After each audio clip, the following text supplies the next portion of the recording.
këtyre tani nderuar të shikues, siç u bëra me dije para se të ktheheshim në pjesën e dytë, kemi tani protestën e Partisë Demokratike.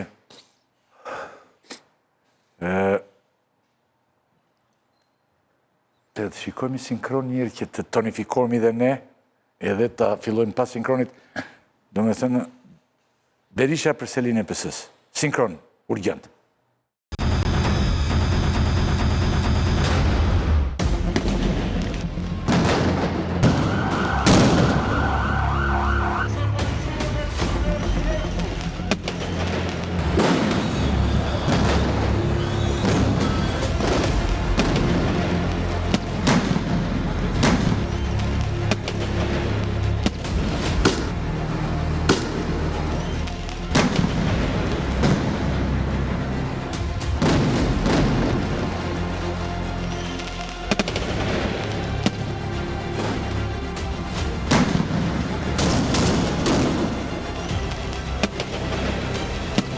Janë hedhur në oborrin e selis Partisë Demokratike sasi të mëdha gazi lotësqellës dhe bomba tymuese. Ky përbën një agresion të hapur ndaj selis Partisë Demokratike dhe pluralizmi. Me këtë rast, ju kërkoj të gjitha degve të bëjnë rikondicione e plot të selive të Partisë Socialiste në çdo rreth dhe garantoj Edi Rama se sulmet ndaj selis Partisë Demokratike do sjellin sulme asgjësuese për selit e Partisë Krimit në të gjithë territorin e vendit.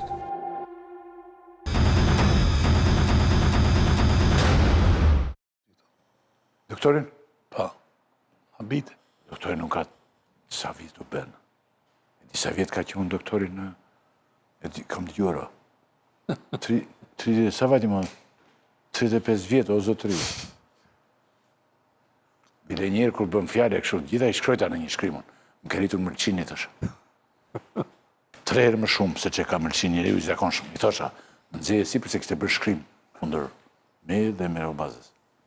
Me pseudonim. Edhe i përgjigja unë, fort, që atë të më një shkrejt tani, edhe asë njeri s'kemi dëgjuar ka gjatë. Asë prindrit tanë nuk i kemi dëgjuar, ndjes pas se më nuk më jetojnë ka gjatë sa kemi dëgjuar doktorin.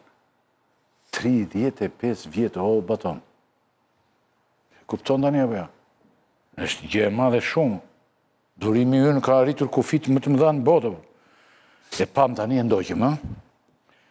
Pra paka shumë kjo ishte ngjarje të premtes, për diskutuar unë kam në studio zotin Gjingjoni, deputeti Partisë Demokratike, nëse e kini, zotin Gjoni, mirëmbrëma, faleminderit shumë, që do të ndihmoni. Mirëmbrëma, faleminderit për ftesën, zoti Rakipi. Në mënyrë proporcionale, do të ndihmoni, do me thënë, do të jeni, pothuajse pavarësisht se jeni larg, një gati barabar me ne në studio. Se në njërë tremera, pse, si e përmende e me ndikujtë, nuk vita se unë nuk dalë do të jem aty. Po, këtu janë vetëm analizë dhe ti do t'jesh, bile mund t'jesh më shumë se këta. Tani,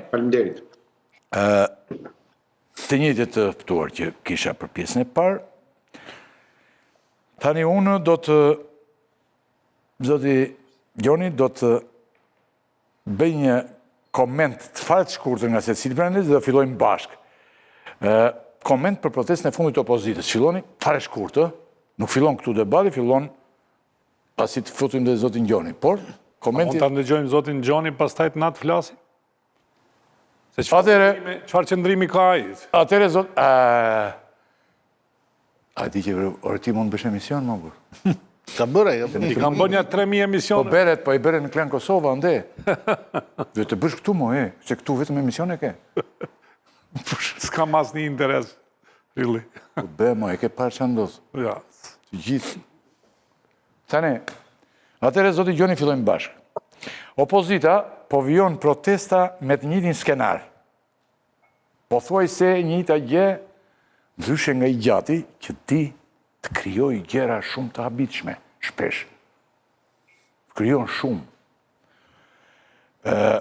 Por këtu është gati e njëjta gjë. Hidhen disa me një skenar, hidhen disa molotov. Luftohet pak orë me policinë dhe foto dalin media ndërkombëtare. Kupton, banë dhe disa fjalime aty, që vinë disa njerëz që flasin, e kupton. Por, këto ndodhin përgjithsisht. pam dritaret e... Dhe për shembull edhe media ndërkombëtare, sikur ti ripublikojnë, po nuk i kapën këto të fundit, mund të marrin ato një radhë më përpara. Fishek zjarrit dhe Molotov dhe një ditë më përpara. Çfarë synoni tani? Pi njeri mençur njëri, ke drejtësie të gjitha, ke punuar të gjitha, ndryshe nga shumë njerëz aty, që janë mbledhur. Çfarë synoni me këto protesti në brenda vetes? Po jeni gjendje të darësh pak nga zhguni politikanit, se përfitojte nga rasti unë, me që ti je politikan më i vonuar pak, ndoshta nxjerr në një fjalë se po fole si politikan, kanë flamuar unë që ulto. I thot ai flet gjëra gjatë, e disa fleta. Dhe njëri thash unë po iki poshtu dhe ti vazhdo, kur të mbarosh më thuaj, telefon. Nuk e kemi bërë akoma, po do ta bëjmë radhën që vjen. Pra, çfarë qëllimi kanë këto protesta? Kanë një qëllim më shumë se për te fotove në shtypin ndërkombëtar apo jo?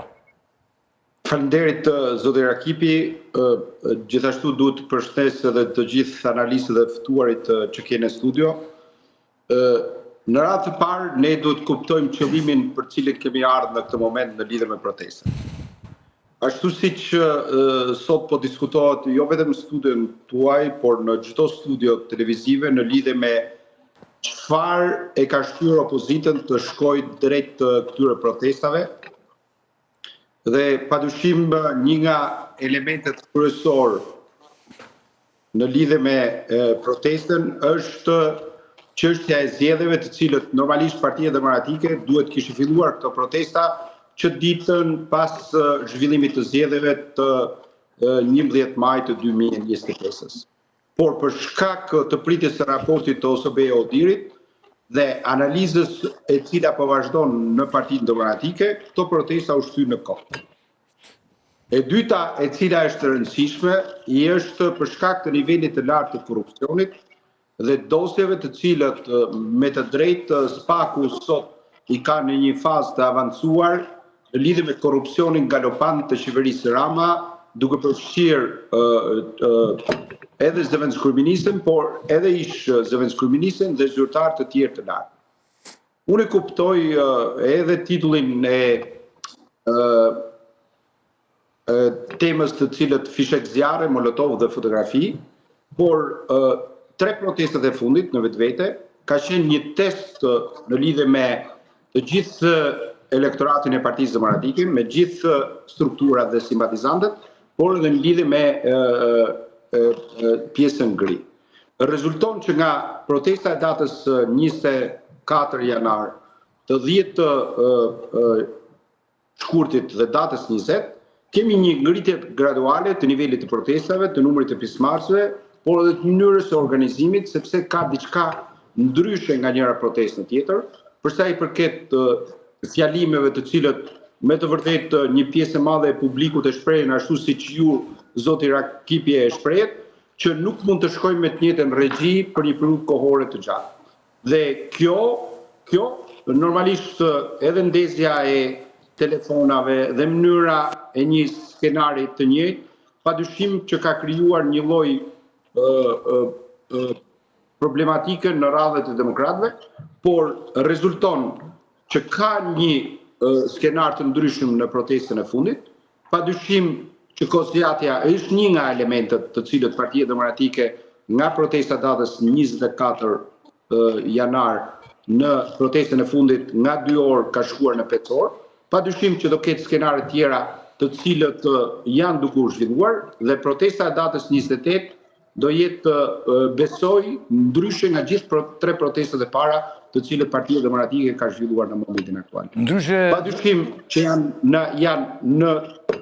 do merren parasysh edhe skenare tjera në lidhje me bllokimin e bulevardit, në lidhje me bllokimin e institucioneve, në lidhje me ngujimin në shesh, në lidhje me grevën uris, por të gjitha duhet të shkojnë shkallë në mënyrë që pika kritike dhe e vlimit të jetë me reaksionin e faktorit të brendshëm, por njëkohësisht përfshirjen e faktorit të jashtëm, i cili kohët e fundit ka marrë një natyrë dhe trajt komplet tjetër nga ajo të cilët kemi parë në momentin aktual, që sot në tërëzën e diskutimeve po diskutohet zgjedhjet e parakohshme ose qeveria teknike.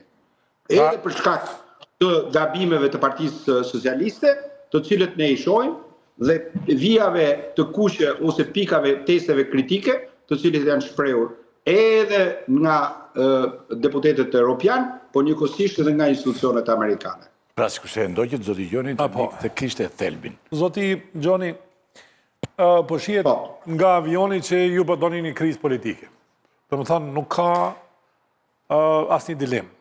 Para se të hymë te kjo krizë politike, une po ju pyes ju si njeri drejtësisë gjyqtar.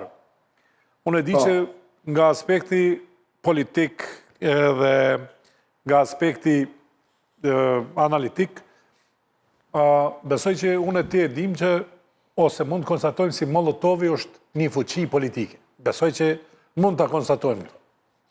Por ju si njeri i drejtësisë, po ju pyes, edhe si politikan edhe si njeri i drejtësisë, si gjyqtar, Molotovi a është krim dhe Molotovi a është armë.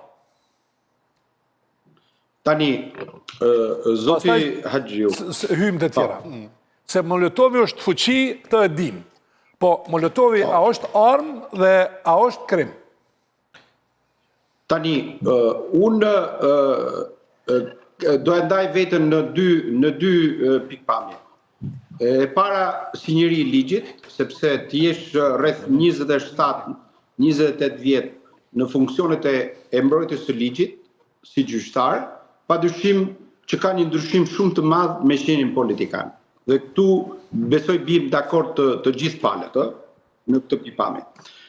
Problemi është që protestat në vetvete kanë edhe element të natyrës së tillë që hidhen edhe Molotov, sepse ngjarjet e Shqipërisë nuk janë ngjarje të shkutura nga protestat të cilët ndodhin në Bruksel, nga protestat të cilët ndodhin në Athinë, nga protestat të cilët ndodhin në Paris, dhe që digjet gjysma e Parisit ose e Brukselit ose vendeve të tjera. Jo, zoti Gjini. Më fal.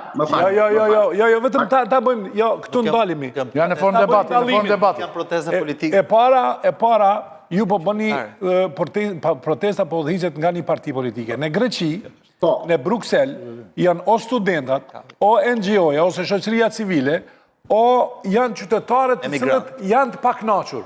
Ata në paknaqësin mund të hedhin Molotov dhe kjo është një gjë tjetër. Por kur partia politike që donë me marrë pushtetin, e përdor Molotovin si armë për marrë pushtet, kjo o problem tash. Se pajtojmë që sindikatat e tjera... Tash po du të që të më flasësh si njeri drejtësis, jo si njeri politikës. Pastaj flasëm si njeri politikës. Të jap përgjigje, ju lutem në lidhje me këtë pyetje për cilën juve shtrut me drejt të pyetjen. Problemi është që Partia Demokratike, ashtu siç e ka deklaruar edhe kryetari i Partisë Demokratike zoti Berisha, është për një protestë paqësore kombëtare. Dhe në vetvete protesta edhe në thirrjen e saj, por edhe në vazhdimsinë për cilën Partia Demokratike ka edhe tagrin ligjor për të qenë brenda kufive kushtetues, është një protestë paqësore. Por pjesën e menaxhimit të pjesës njerëzve të cilët janë të irrituar ndaj kësaj qeverie, sepse irritimi i njerëzve shkon përtej partive politike, pavarësisht se protesta është thirrur nga Partia Demokratike. Dhe ne duhet jemi të qartë, por kjo është ndërthuar edhe me elementet të cilët njerëzit të cilët janë militantë të policisë, njerëz të cilët janë patronazhistë, njerëz të cilët punojnë në shërbimin informativ kombëtar, janë të infiltruar mrena protestës për të krijuar edhe këtë lloj imazhi i cili është krijuar sepse në vetvete çdo protestë e cila organizohet nga Partia Demokratike konsiderohet në vetvete protestë paqësore. Por kur futet elementi pajtohem, kur po flasim, të protesta paqësore. Baton, vetëm sekond. Zoti Gjoni dhe unë e kisha përgatitur këtë pa konsultuar fare me Batonin, të njëjtën pyetje. Ju thatë që keni qenë 28 vjet gjyqtar. Dhe nga zhguni gjyqtarit është shumë e vështirë të kaloni te politikani, po unë dërgoj të kaloni. E kam shumë të vështirë. Jo. Jam te pyetja si profesionist. Ke bëri Batoni. Si do të vepronit ju nëse ju vinte një akuzë s'po të ishi gjyqtar, ku ju sillin adoleshentin me trasta të mbushur me molotov. Në fillim ata ishin të maskuar atyre të gjitha, pas ta ishin të ngarkuar të ithin, nuk i zinte ligji, dhe ishin të ngarkuar ata të ithin molotovët. Si do të vepronit ju, i ke tani, nuk je as me doktorin, por je gjyqtar. Ktheu në një moment. Vetëm një moment. Pa tjetër. Tani, ka dy momente të cilët ne duhet të sqarojmë në lidhje me këtë pikpamje. Edhe sot, Policia e Tiranës, ose duke filluar nga dita e premte, ka arrestuar një numër të konsiderueshëm njerëzish. Dhe rezultoi që nga 43 veta të cilët janë ndaluar për shkak të kontrollit ose për shkak të filmimeve dhe fotografimeve, rezulton që në gjykat kanë shkuar vetëm 18 veta, të cilët kanë qenë në kushtet e arrestit në flagrancë. Po çfarë rezulton? Që për shkak të mungesës së dyshimit të arsyeshëm të mbështetur në prova, 18 persona të cilët janë shoqëruar, janë kërkuar nga organi i prokurisë detyrim për paraqitje. Pra, zhvishemi nga roli i politikanit dhe shkojmë në rolin e gjykatësit. Dhe sot rezulton që për 9 prej këtyre personave të cilët janë shoqëruar, arresti është konsideruar i paligjshëm. Pra, çfarë rezulton? Që elementi i provueshmërisë dhe lidhja shkak pasojë është një nga elementet të cilët organet e policisë dhe njerëzit të cilët janë në bazë të ligjit dhe të kushtetutës për sigurimin e rendit dhe qetësisë, nuk arrin të provojnë lidhjen shkaktësore midis protestës dhe hedhjes së molotovit me elementet të cilët shkojnë përpara gjykatës. Dhe kjo është vendosur në pikpyetje, sepse për një arsye shumë thjeshtë. 80% e atyre që shohim sot në mediat ndërkombëtare rezulton që janë fishek zjarre dhe vetëm një pjesë e vogël është pjesë e molotovit. Dhe kjo, sipas edhe shpjegimeve të sotme në gjykatën e Tiranës, rezulton që 3 prej personave për cilët pretendohet që janë gjetur çanta me shishe benzine dhe fishek zjarre ose molotov, nuk kërkonin mbrojtjen e Partisë Demokratike nga familjarët e tyre dhe nuk duhet të identifikoheshin si persona suport të Partisë Demokratike. Çka ngre hipotezën dhe probabilitetin që njerëz të infiltruar nga policia, të cilët për shkak të moshës ose për shkak të aktivitetit të tyre, janë siguruar mjetet të cilat mund të përdoren për të inkriminuar të gjithë protestin e Partisë Demokratike. Atëherë mirë, këtu jemi, ktheu tash, po kthehemi në pozicionin tanë si politikan. Po. Nuk e mora përgjigjen ato për pjesën si gjyqtar. Juridike. Po, jo, nuk e mora, po okej. Tash unë po ju pyes si politikan. Ju thoni që këta njerëz të cilët kanë hudh molotov, shishe me benzin, janë njerëz të shishit, të infiltruar nga policia tjera. Ose qytetar. Më thuaj, kur e keni përfunduar protestën, a është deklarata e Gjinxhonit, i cili thot, të nderuar qytetar, sot Partia Demokratike mbajti një protest paqësore. Ne distancohemi nga të gjithë ata të cilën e dhënuan protestën, dhënuan institucionet dhe nuk janë pjesë e Partisë Demokratike të Kosovës. A jene gjendje ju që të thoni që këta janë njerëz të shishit dhe e kanë prish dhe jemi kundër kësaj, dhe e kanë prish protestën paqësore të Partisë Demokratike, që të jemi të qartë pastaj ata ti konsiderojmë që janë njerëz të shishit, të policisë, të infiltruar, qytetar të zakonshëm. Dhe ju jeni paqësor. Që ti dallojmë kush është e dhunshme dhe kush është politike. Kaq. Po, problemi është që ka një ndërthurje midis fishek zjarreve dhe molotovëve. Ja. Të lutem mu përgjigj. A distancohesh nga kjo dhunë? Unë baton nga natyra nuk jam politikan, ashtu si që e tha dhe zoti Rakipi që jam politikan i Ja, je politikan tash. Nuk je gjyqtar, politikan je. Mirë pra, prandaj po them. Por ajo të cilën unë shtroj përpara jush dhe njëkohësisht edhe përpara publikut, që të arrish një deklaratë të tillë si politikan, duhet patjetër që të bësh një fazë paraprake hetimesh, se s'mund të arrish në konkluzione të cilët nesër mas nesër, juve si gazetar ose si opinionist, por edhe politikanë të tjerë, nuk e kanë për turp që t'i përgënjeshtojnë mas një ore, mas 2 orësh, mas 3 ditësh, mas një viti.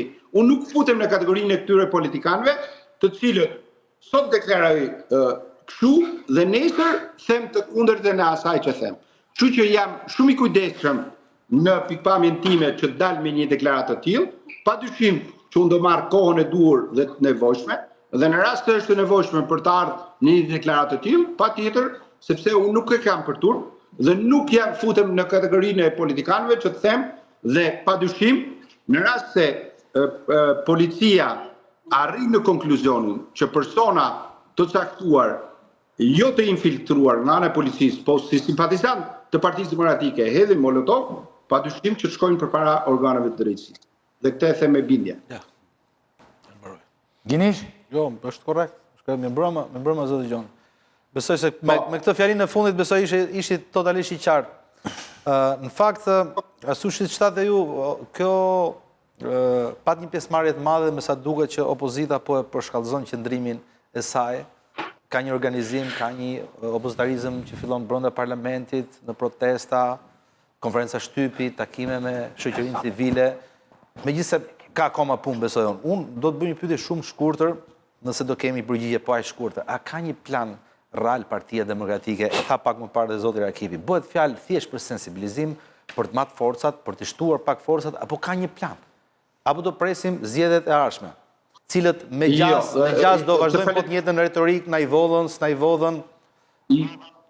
Ke shumë të drejtë profesor në lidhje me pyetjen e drejtuar, padyshim që Partia Demokratike ka një plan. Padyshim që Partia Demokratike po bën një analizë të gjithçkaje që është deri në momentin aktualisht.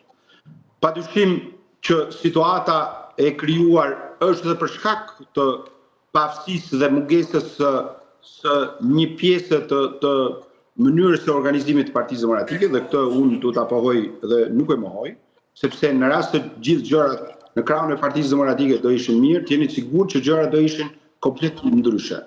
Dhe këtu ndalloj nga politikanët e tjerë që themi që ne jemi shumë mirë, por për shkak të shumirës tonë, ne kemi dështuar për shkak të mënyrës së përshasjes dhe organizimit dhe drejtimit nga ana e Partisë Socialiste.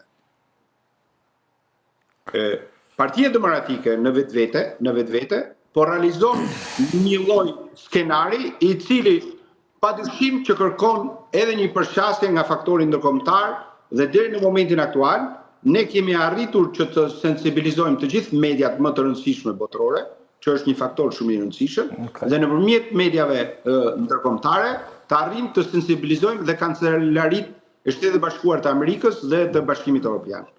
Ka tregon në vetvete që të dyja gjërat po ecin paralelisht, si reagimi i faktorit të brendshëm, ashtu edhe përshasja edhe reagimi i faktorit ndërkombëtar, sepse ardhja e një ekipi vëzhgues të Bashkimit të Parlamentit Evropian dhe të njerëzve të tillë, të cilët kanë vendosur disa teste kritike në raport me Shqipërinë, padyshim që shtojnë edhe temperaturën e protestës, shtojnë edhe entuziazmin e simpatizantëve të Partisë Demokratike, por njëkohësisht rrisin edhe interesin e shtresës gri për të bashkuar Partisë Demokratike në këtë qasje të re, të cilë Partia Demokratike, ashtu siç e thatë juve, përveç luftës parlamentare, përveç mënyrës së analizës që po bën në strukturat e Partisë Demokratike, përveç sensibilizimit të faktorit ndërkombëtar, po krijon edhe një ogur të mirë të protestës, e cila në vetvete në gjithë skenaret e saj nuk ka qenë më mira mundshme, por është duke u përmirësuar dhe po shkojmë në skenar të cilët do jenë akoma më të fortë dhe më kritik ndaj qeverisës. Me që jemi këtu të skenarët. Doktori thotë që kjo e datës 28, ja bë pyetjen për parë dhe unë debatoni, do t'jetë ndryshe. Akoma e fuqishme, po ndryshe. Si do të ndodhë Valdi, gje kështu, apo është sekret kë? Ja të them, për shembull, qytetarët, atë që ju e thatë, kërkojnë që mos ketë fjalimet të zgjatura dhe njerëz të cilët përsërisin të njëjtat ato gjëra. Sepse sot çështja e balluku, çështja e korrupsionit, çështja e nivelit të krimit të organizuar, përfshirja e krimit të organizuar në politikë, çështja e zgjedhjeve janë tani më të gjitha të njohura dhe ditura për gjithë opinionin publik shqiptar, por edhe për faktorin ndërkombëtar. Por ama, çfarë ndodh? Në gjitha takimet që zhvillohen, sidomos me parlamentar të Bashkimit Evropian, por edhe me senator dhe kongresmen amerikan dhe kontakte që kemi, agjencitë ligjzbatuese kanë vënë një informacion të detajuar me çfarë ndodh në Shqipëri. Por në fundit duhet reagimi qytetar dhe reagimi i shqiptarëve në mënyrë që kjo të materializohet. Pra nuk do të ketë fjalime. Ndërkohë, fjalimet të zgjatura. Nuk e di, thash edhe herë. Kemi dëgjuar pikpamjen time. Zoti Gjoni, kemi dëgjuar disa plane që qarkullojnë. Për shembull thuhet do ngrihet çatë bulevard ose ngujim në kuvent. Ju personalisht cilin skenar do të preferoni nga këto dy apo jo asnjërin? Unë në vetvete e kam thënë në disa studie, po jo them edhe juve, zotëri Rakipi, pasi gëzoj një respekt jashtëzakonshëm për emisionin që drejtoni juve. Ne, Partia Demokratike, duhet ta ngrejë temperaturën e protestës në mënyrë graduale dhe shkallë. Pse? Për një arsye shumë thjeshtë. Në rast të shkojmë te skenari i fundit dhe nuk gjehet zgjidhja dhe rezultati, zhgënjimi do jetë shumë i madh. Kështu që unë në vetvete, edhe në mbledhjet e grupit parlamentar, por edhe në diskutimet që kam patë, jam për një përshkallëzim radikal të gjithçkaje që ka të bëjë në lidhje me protestën. Para se të ndryjnë kolegët edhe për të pyetur dhe për diskutuar dy kolegët, se dy ndryjnë. Për të arritur në një pikë kulmore, por që të ketë një zgjidhje përfundimtare, sepse deri në momentin aktual rezulton që asnjëherë nuk ka qenë shtruar për zgjidhje çështja e qeverisë teknike apo zgjedhjeve parakoshme, siç është sot në tryezën e bisedimeve edhe të faktorit ndërkombëtar. Zoti Gjoni, jemi me këto qëtatë, por ndërkohë ndodh që një gjë mos funksionojë dhe sidomos politikë kjo ndodh rëndom në të gjithë botën. A keni ju një plan B? Sikur të mos ju funksionojnë këto protestat, se ç'do të ndodh? Patjetër. Është diskutuar ndonjëherë në parti plani B apo ju esni vetëm me plan A, gjithmonë plan A dhe ka edhe një plan B. Po. Plan B. Dhe paralelisht në lidhje me këtë lloj në protestave të cilët është përshfaqur deri në momentin aktual, padyshim që ka edhe një skenar B dhe një skenar C. Dhe skenari B është grevauris, bllokimi i institucioneve, ngujimi në bulevard, por nga krau tjetër, përgatitja dhe vitalizimi i strukturave të Partisë Demokratike për të hyrë në një garë në zgjedhjet parakoshme. E jo. Abilegaj, pastaj Tela? Broma, unë dëgjova dhe kishte disa gjëra që nuk kuptova në fakt, them drejt. Në para njerë ju thoni që mediat ndërkombëtare janë sensibilizuar dhe ne kemi parë mediat ndërkombëtare që flasin për përplasje mes policisë dhe protestuesve. Ndërkohë ju thoni që ata që përplasen me policinë nuk janë demokratë, po janë qytetar ose njerëz të... Jo, nuk e thashtë përplasje. Ata që përdorin Molotov. Po. Po Molotov e bën përplasje me policinë, se nuk e bën përplasje me policinë dalja për e bajnë edhe forma tjera. Atë manifestimin e keni provuar e tjetër ju se keni përplasje policinë, është përndar, s'ka pas... Mirë. Tani ju thoni ata s'janë tanët, Molotovi. Atëherë është meritë e disa qytetarëve që përplasen me policinë dhe bëjnë lajë ndërkombëtar, jo opozitës. Jo, mos do ishte me mitilinë atë qytetarët dalin vetë, edhe mos dalë opozita fare. Ja, për një sepse juve nuk e keni të qartë, mendoj unë, që juve keni dalë aty, jo për manifestim, se manifestime janë bërë 1 milion këtu. Keni dalë për një protest sensibilizuese, e cila përfshin edhe Molotovët ndaj mureve të parlamentit dhe të qeverisë. Dhe nuk e kuptoj ç'është ky kompleksi që pse hidhen ato. Po sigurisht do hidhen. Çka ka? Jo, nuk kam asnjë lloj kompleksi në raport me këtë. Po dikush do sakrifikojë ato. Zoti Abilekaj, unë shkoj më shumë se sa të juve ngreni shqetësimin tuaj. Ngjarjet e 14 shtatorit të 1998-s, unë kam qenë gjyqtar në atë kohë. Dhe unë e kujtoj ngjarjet të cilët kanë ndodhur. Partia Demokratike nëpërmjet të ashtu quajtës revolt, protest, aksion, revolucion, arriti që të marrë institucionet, sepse dihet që në Shqipëri institucionet ligjzbatuese janë në pikën më të ulët të mundshme, sidomos sot edhe për shkak të infiltrimit ose të drejtimit të policisë së shtetit nga krimi organizuar, dhe Partia Demokratike në rast se të kërkojë që të bëjë një revolucion, mund ta bëjë për 24 orë. Jo, s'është ajo, nuk është ajo. Nuk krahasohet me 98 në fare. 98 është tjetër çështë. Jo, po prandaj po them. Po dhe sot mund ta realizojë një protestë dhe një revolucion të asaj natyre. Partia Demokratike apo kërkon sot Partia Demokratike të destabilizojë politikisht vendin apo jo? Absolutisht, skenaret janë që Partia Demokratike do shkojë në destabilizimin e politikës nëpërmjet një forme e cila... Kjo s'është, jeni shumë gjyqtarë në këtë që po flisni.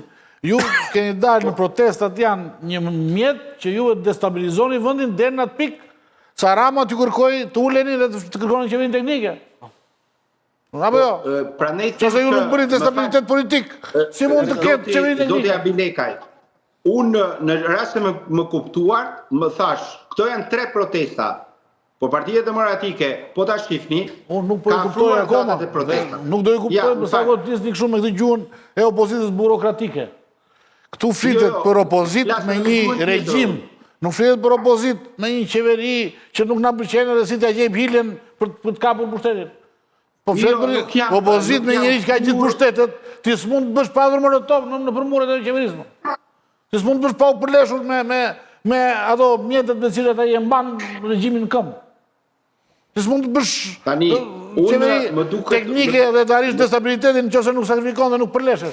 Ku ke parti aty? As duhet i drejtoj opozita, po, nuk e duhet i drejtoj opozita, por me qenë se këtu nuk ka kush i drejton opozita. Dhe opozita ka marrë përsipër këtë gjë që ka kosto. Tani, zoti Abilekaj. Se fshihet kjo thotë Do të krenohen nëse e bëni, dhe do ta bëni më mirë, se s'po bëni mirë. E ngriti shqetësimin, më le që ta përfundoj në lidhje me pyetjen e drejtuar.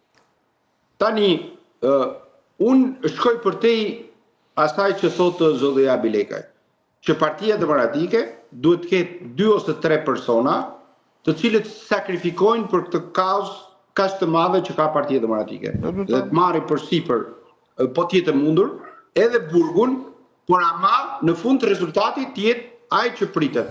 Që kjo qeveri të ikë një herë për gjithmonë,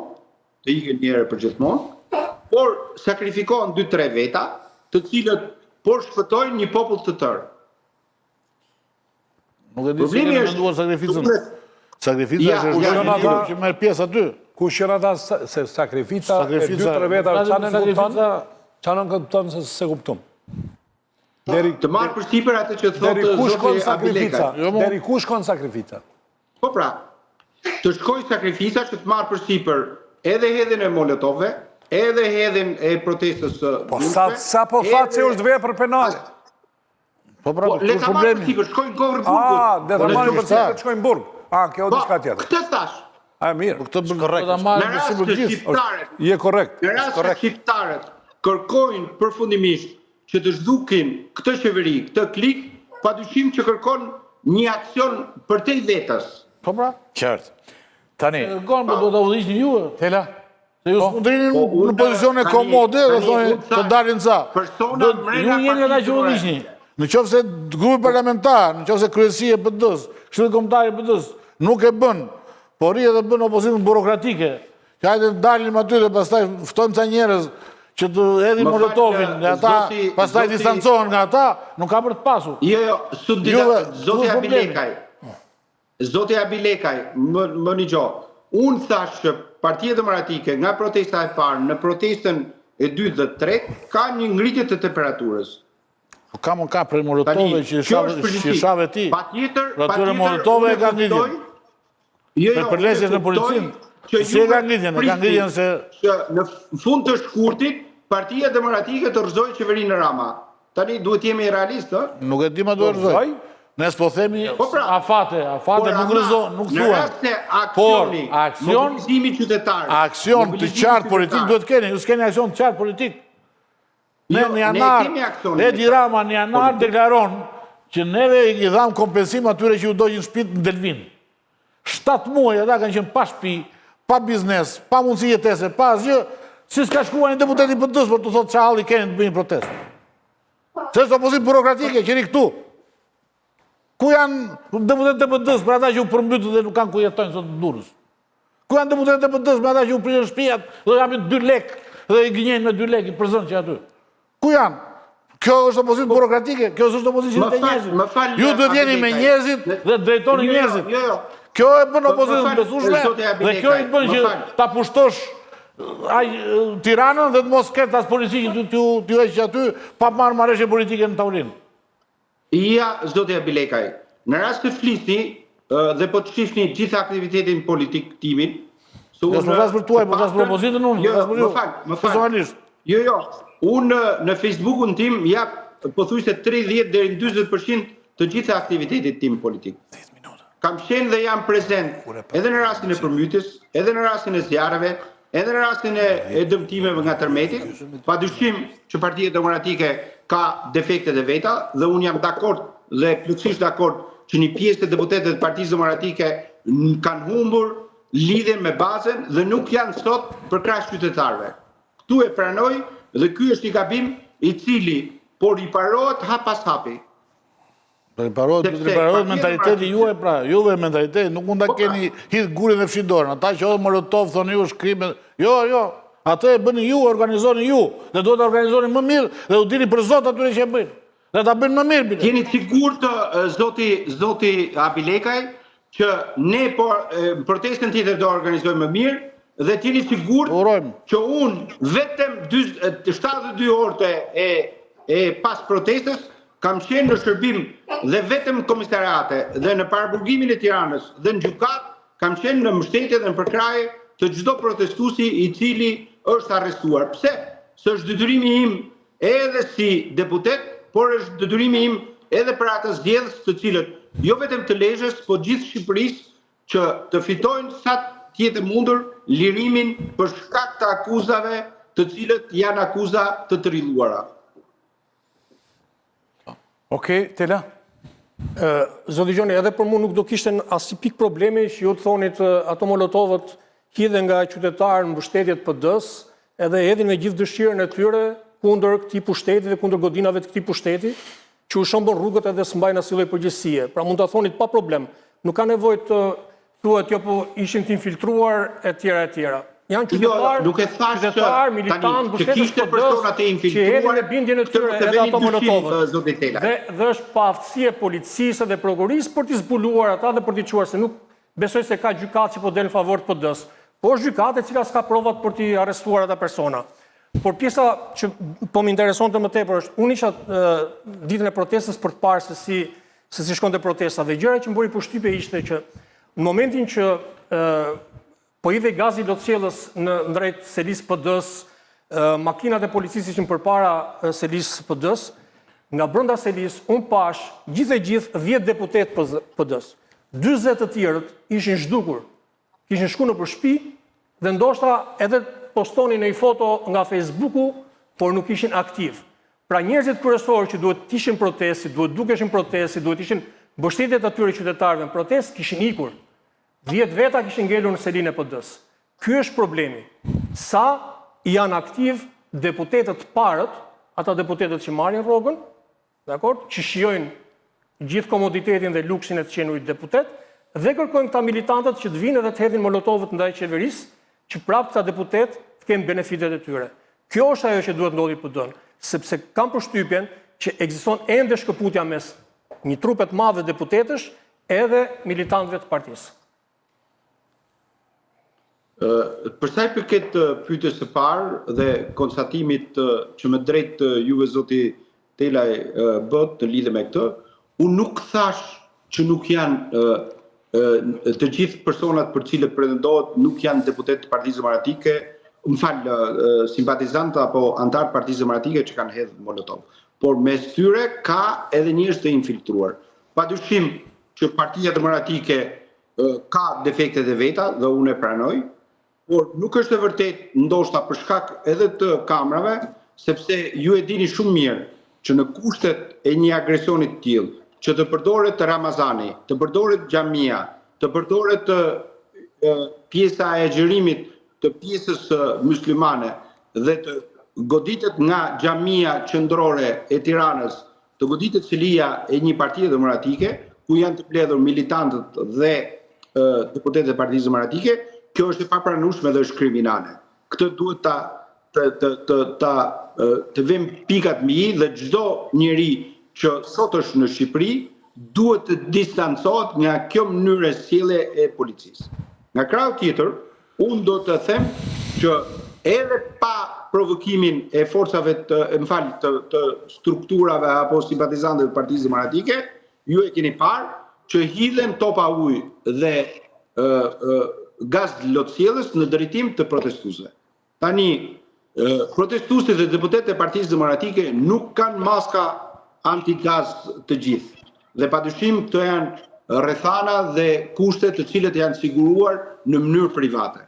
Por që të qëndrosh mes një kazi i cili ka një shkallë të lartë të rrezikshmërie për një pjesë të madhe të njerëzve, sepse po ta shihni pjesa më e madhe e njerëzve të cilët vinë sot në protestë edhe për shkak të popullimit, por edhe për shkak të largimit të rive, rezulton që janë njerëz të një moshe 40 vjetë të sipër. Njerëzit edhe mund të ikin. Deputetët po them duhet të qëndronin atje dhe të kishin gjetë edhe kundra gazet, se s'është një shpenzim. Më fal, ju i keni parë se si policia sulmon gazetarët, se si policia sulmon kamrat, se si policia merr hapa të tillë në drejtim të gazetarëve dhe njerëzve të cilët janë thjesht vëzhgues dhe po monitorojnë dhe po filmojnë pjesën e protestës, dhe është pamundur që në një gaz të tillë me një intensitet kaq të madh të arrijë të qëndrohet jashtë institucioneve ose ambienteve të mbyllura, të hapura të ambienteve të Partisë Demokratike. Por ama këtu qëndron se unë nuk du t'i dal dhe të them që nuk është e vërtetë ajo që thuti, po patjetër që ka një pjesë të deputetëve të Partisë Demokratike të cilët nuk janë në balë të protestave dhe që duhet të jenë padyshim në pararojë të çdo demonstrimi që kanë qytetarët dhe simpatizantët e Partisë Demokratike. A duhet shkojnë deputetë PD-s në mbështetje të protestuesve në rjoll për tokat që po merren? Unë kam qenë dhe jam plotësisht dakord. Ata bëjnë protestë për ditë atje.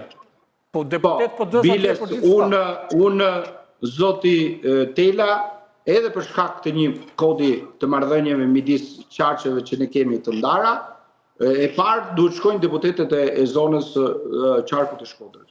Në rast se nuk shkojnë deputetët e qarkut të Shkodrës, padyshim që të shkoj edhe unë, edhe deputetë tjerë, të cilët duhet i mbështesim në çdo protestë e cila është e lishme dhe e mbështetur një baza ligjore.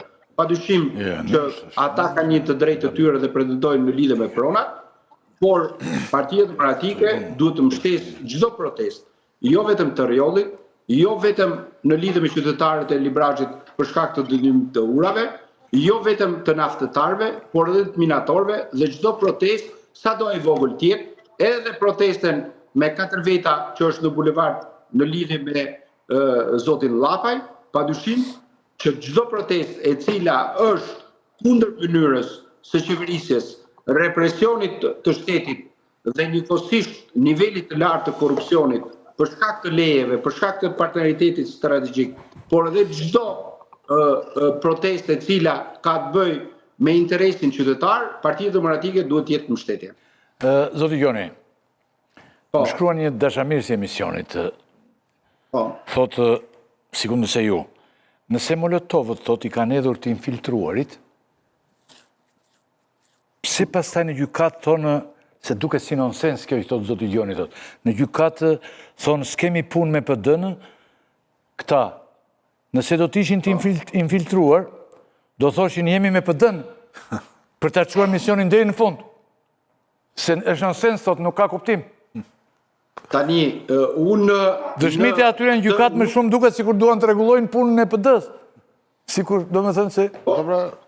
Në rast se favorizojnë PD-n, pse mos ta favorizojnë zoti Irakliti. Por unë nuk kam qenë, sepse deputetët... Të infiltruarit ta duan PD-n, thua dhe? Në rast deputetët nuk lejon që t'jemi salën e gjyqit, që t'jemi realiste, edhe për shkak se masat e sigurimit janë masat të cilët bëhet pa praninë e publikut. Tani unë do bëj një pyetje për analistët, vetë një teke, dhe pastaj do të bëj 2 pyetjet e fundit, por do t'jeni dhe ju të këto 2 pyetjet e fundit. Patjetër. Për nga rëndësia që kanë. Atere, andodhet e regjesh këputë për fare pak momente, zotin Gjoni, dhe ne merremi këtu që të mos ketë shpërqendrim, kupton? Me është e thjeshtë, kur unë them që nuk do t'jesh këto, ju e kuptoni që zoti Gjoni e largoni për pak minuta dhe bisedojnë kolegët këtu. Pra, se dhe ju duhet të ndiqni emisionin, e kupton? Të nderuar, se jemi bashkë, një ekip i madh që e bën emisionin, se jam vetëm unë me këta 4 që dalë këtu. Kupton që popullata ta kuptojë dhe këte. Ju një njerëz të mirë që punoni, ndiqni dhe ju emisionin. Që po të shoni figura aty kote dhe s'ka kuptim. Nese, tani, kjo pyetje është, a është Partia Demokratike sot shfare shkurt në një ngërç? Dhe mund të dalë me këto gjëra nga ky ngërç apo jo? Ngërç në raport me çfarë? Unë mendoj që... Me këtë që bën, me këto veprime që bën. Duket ka nisur një rrugë që mendoj që vetë nuk e din ku do shkojnë. Ka nisur një rrugë që nuk e din, po ngërç quhet. Din që duan të shkojnë, por nuk e din si do shkojnë. E din që duan të shkojnë patjetër, kanë dëshirë të madhe, thot Abilekaj, që duan të shkojnë, por nuk din si do shkojnë. Dhe duke qenë një opozitë burokratike dhe komode, e cila mjaftohet me shfaqjen, jo me akte konkrete dhe serioze, mendoj që vazhdimisht bëjnë gabime. Për shembull, mjaftohen me një dalje në parlament, zihen aty bëjnë 2-3 debate e quajnë mbyllur ditën. Daljen protest, bëjnë ato kundra gazin edhe këto, marrin që gaz në fytyrë, shkojnë lajën, i marrin kamerat dhe i quajnë të mbyllurët. Bëjnë sikur thua ti. Pra, po, Ka ngojë, në? Bëjnë sikur. E kryen detyrën pa ndjerë të gjën. Pa e kuptuar. Çfarë është një opozitë që është vërtet, që kanë plan vërtet që të krijojë një lidhje me njerëzit dhe këtë lidhje pastaj ta shfrytëzojë për të ardhur pushtet. Është një opozitë që rri me njerëzit dhe është ajo që duhet marrë pjesë protesta. Që duhet të pyesë çfarë problemi kanë. Sot është 1/4 e Shqipërisë, sot është e izoluar nga Tirana. Si nuk ka një deputet PD-s të bëj namen atje. Pjesa e... Korç, deri në Prenjas. Do të thënë ajo është dramatike, po unë... Herë sega në Prenjas. Se unë do ta bëj sot. Shqipëria është e izoluar. Po thret ekspertë, jo, po thret ekspertë. Që të vjen atje nesër bashkë me...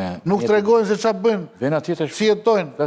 Ekonomia që shkatërrohet, njerëz që kanë punë, që mbeten pa të ardhur, ata që bëjnë tregti, ata që kanë hallë. Fjalët e vërteta thuaj. Pra, këto janë. Ku janë deputetët? Shembje e madhe rrugësh. Kjo është, na kupton, denoncim.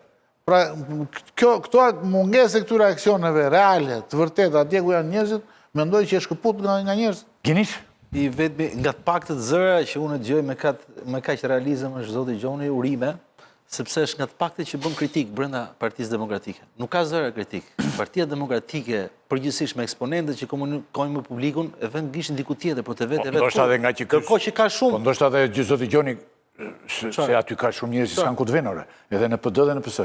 Zoti Gjoni ka ku të vijë, ikën edhe asë ka qëndrim. Ky duhet të jetë. Po ndoshta ky është shkaku. Domethënë, forca Partisë Demokratike dhe ringritja fillon momentin që drejton gishtin nga vetë kritika. Tani unë do të them diçka dhe bashkohem krejtësisht me zotin Abilekaj. Mos keni ngarkesën e Molotovit. Ç'është kjo histori? Por çfarë do të ketë ngarkesën? Do merrem me 2 Molotovne? Po mirë, 2 Molotov, ja gjetëm se... Doktori mund të ajithë dhe për të kështë fuqie. Një minutë. Po çdonin policët dhe gazi lëcjelë në oborin e Partisë Demokratike. Qa lidhe ka kjo pjesë? Se je shtet.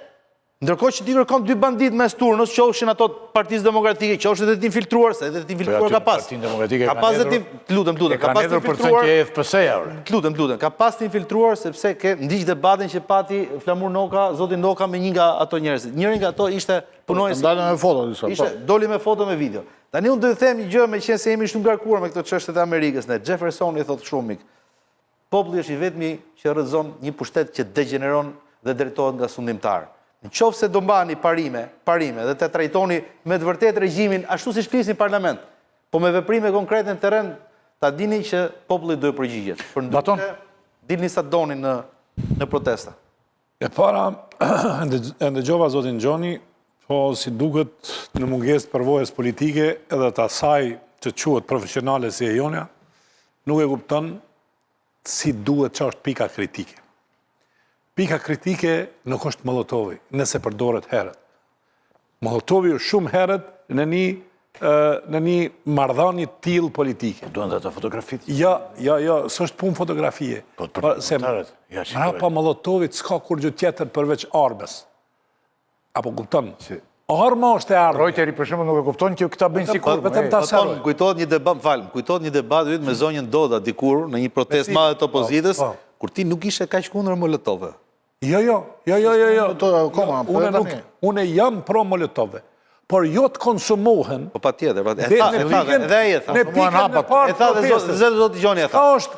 Qa është pika kritike të Shkallëzimi. Po, për shkallëzimi është kur Partia Demokratike e bën një demonstrat në Korçë, e bën një demonstrat ku shemet rruga, e bën një demonstrat në Lezhë, atje, dhe krijohet ajo masa kritike që pastaj ajo vetë gjunë Molotovit, e jo Molotovit tjetë produkt i forcave ose njerëz ekspertëve të aty.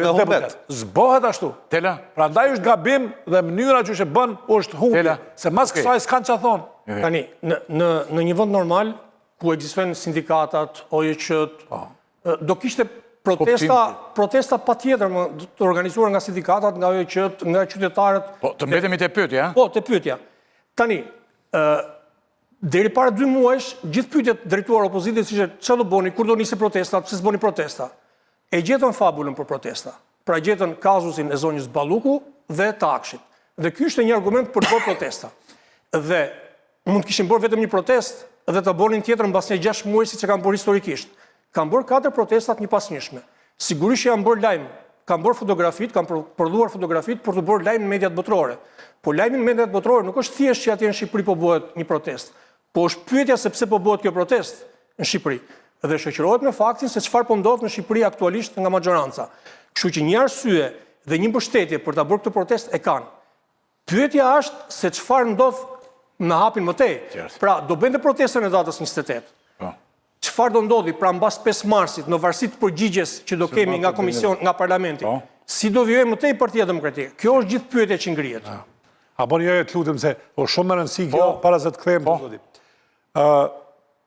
Andi, është një problem kur krijohet një kësi pike kritike.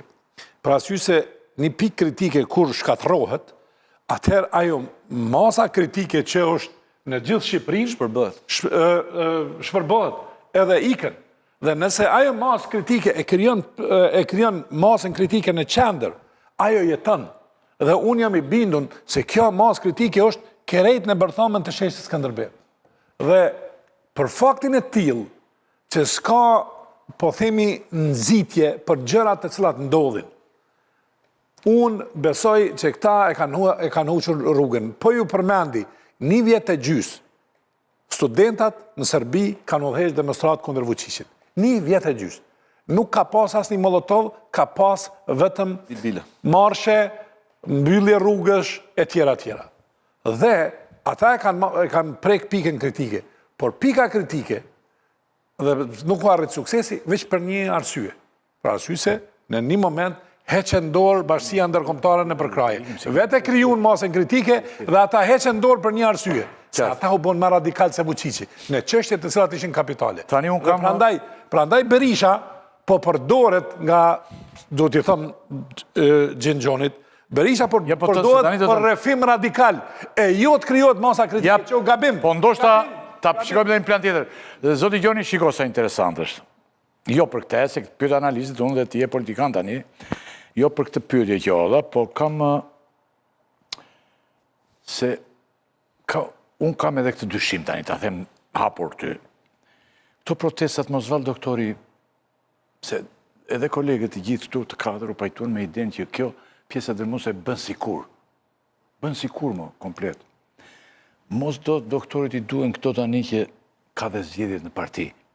Se me statut, doktori duhet të kishte ikur, me vrap. Mos vallë po bën sikur kjo ka gjendje të jashtëzakonshme, shumë të tmerrshme në Shqipëri, që i duan dhe këto në botë. Se për shembull këtu, ai ndriçim që ndodh kur ju hitni Molotovët dhe ato fshek zjarret, janë më të forta se në Ukrainë. Se dhe Zelenski këshu porimo, për ngjarje të jashtëzakonshme. Është e jashtëzakonshme, nuk vendos zgjedhje. Dhe doktori tani hap këtë që unë do jem aty se mos është dhe ky hall. Se po është ky hall le ta kemi, mos e ky hall është tu. Edi Rama do i përjetësisht këte, doktori deri pas vdekjes të dy do rinë këta. Si e mendon të një se keshet e tjere, po. Se këta asnjë nuk lëviz. Po qështë me pyetje dhe mënyrën se si kërkom ta kuptosh të publikut. Po. Tani, zoti Rakipi... Është hall krore, nuk është... Po, hall është. e kuptoj. Po e nis nga pyetja e fundit për cilën ti drejtove në mënyrë drejt për të ardhur te elaborimi i analizave që kemi në studio. Unë them në pipamin time dhe për aq sa arrit ta njoh Partinë Demokratike duke qenë nga brenda, jo nga jashtë. Ky është halli më i vogël që Sali Berisha ka në raport me zgjedhjen e tij. Dhe besoj këtu bashkohemi të gjithë sepse sot unë si deputet i Partisë Demokratike, i dalur nga lista e hapur dhe në proporcion me numrin e votuesve që ka qarkullesh, futem tek dy deputetët më të votuar në shkallë republike. Në me thënë që s'ke asnjë frikë se t'i votat i mirë. Po. Tani, po pra, po, kështu duket kjo gjë. Partia Demokratike në gjithë momentin e... Vetëm mos mik nga kjo e doktorit, se deri tani këta të lavdruan të katër. Nuk dal. Po mike nga këtu? Nga kjo, jo, nuk hiki nga pyetja jote drejt për drejt. Problemi është edhe unë që konsiderom deputet i votuar nga listat e hapura, elektoratin 30% që merr Partia Demokratike e merr nga Saliu në zgjedhje e gjete e gjete lere. Po pse të marr vetëm 30% dhe vazhdimisht i paksohen? Se për shembull në 2021 merrte shumë Luli Basha këta. Doktori ishte aty. Zoti Rakipi. 5%, 10%, 15%, 20% është rezultat i marrëdhënieve. Lere gjetet mençurisht se marr vota unë atje merr vota doktori the. Por tani ka një problem tjetër. Shiko. 15-20% unë e marr për shkak. Ore dakord. Po doktori po mbeti te 30%. Për shkak, më fal ta. Nuk fiton zgjedhjet më zotri. Jemi në kushtet pa barabarta. Dhe për shkak të marrëdhënieve dhe ideve politike, të cilët unë elaboroj. Nesër ke videon, do të tregoj, për kohën e ke? Patjetër. Nesër ke videon sa përqind ishe ti në emision, mos kamera. Sa përqind? E vija bëni gati video nesër, t'ja dorëzoj zotit Gjoni. Provën. 30 Më leta përfundoj. Duhet të vemi ne, thot Tela, në votime që të vej 50, se 30 ka doktori. Po ne nuk vem. E di pse nuk vem ne, ta them unë, ja fare hapur. Kur në fillim e fare të dielave, unë shkonja thrise doktori për një kafe. Mirë po unë do ikja Durrës, tani se vape, kupton në verë. Edhe merrja dhe fëmijët aty që të më lejonte të ikja në kafja. Ata ishin fat vegjël. Po kur them të vegjël, edhe ai fillonte në zyrë fliste për Hungarinë, gjatë. Pra, fëmijët e mi zinte gjumi se 3-4 vjeç zotri. Se ne janë 30 e pak. I zinte gjumi, thësh, doktor, i zuri gjumi, thësh. A i këtë. Pra, a do të urojnë dot këtë gjë o gjon. Njerëzit të vazhdoj kjo punë. Se pas për zë gjumi. Jo, i gjumi tani nuk të shikojnë fare. Këtu e kam mund tani. Si e mendon ti tani? Se ky është i shqetësimore.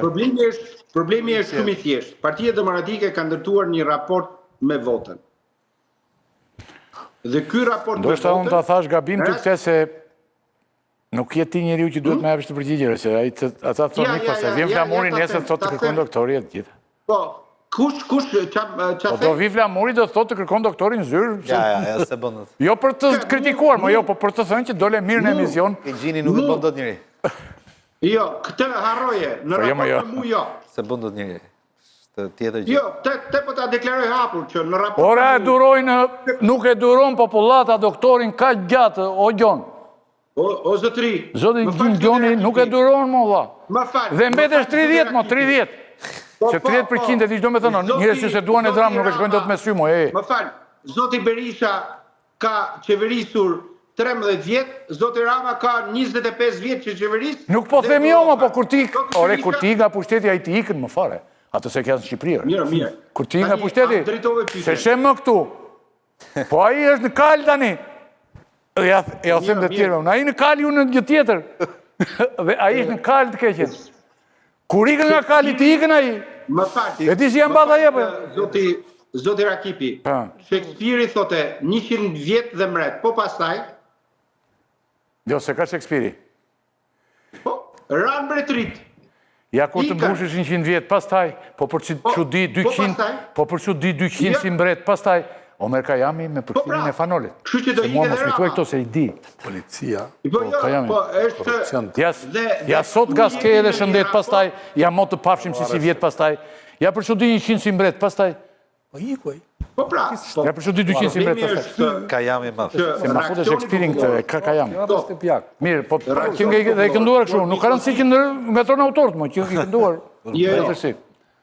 Problemi është reakcioni popullor, pa tjetër që unë bashkohem që ditën e sotme duhet kishte protest në rrugën e Librazhit.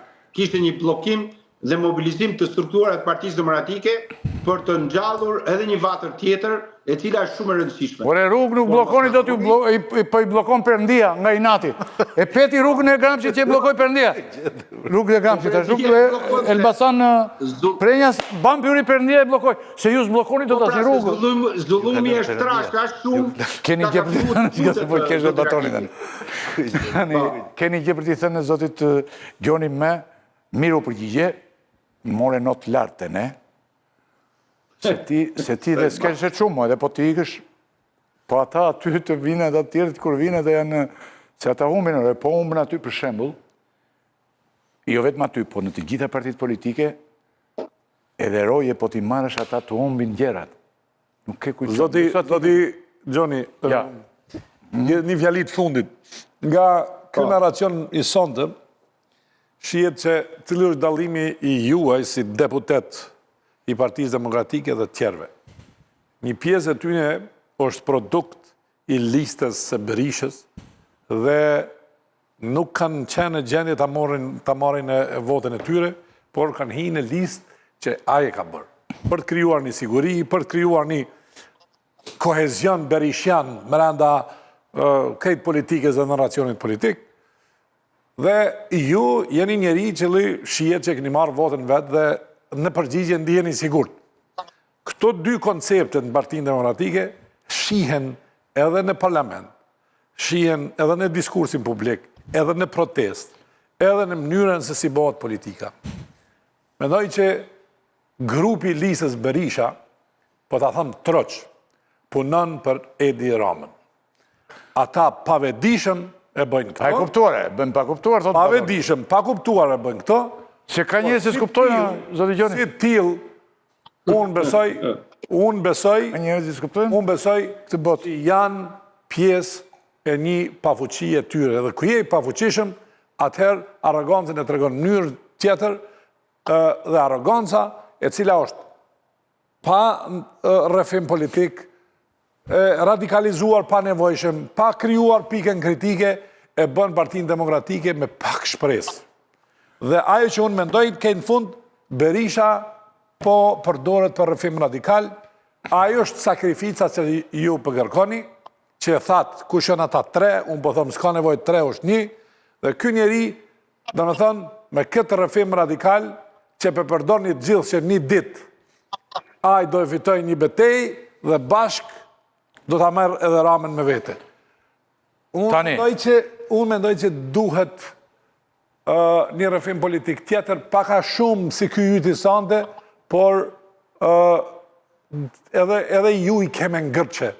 ke, do në thonë fjallori, kur aty duhet shpërtheje e mbaje vetën për arsye se mendoje qa do të thot Berisha dhe grupi ti.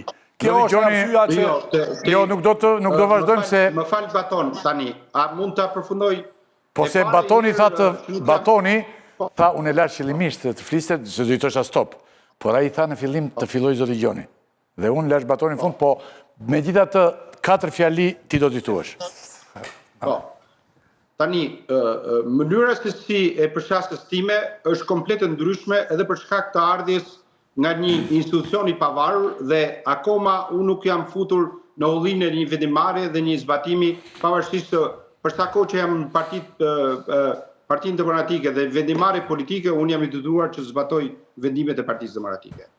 Por, shenja ime për një periudhë kohore të gjatë prej 27 vjetëve, në vendimaret e mia, pothuajse jam dhe në deklarimet e mia, kam një sens pavarësie të ndryshme nga pjesa tjetër e deputetëve të cilët kanë punuar në varësi direkte dhe në institucione të cilat kanë qenë... Po nuk tha asgjë ndryshe nga ajo që e konstatova unë. Unë e konstatova tjetër gjë. E tha. Ja të them.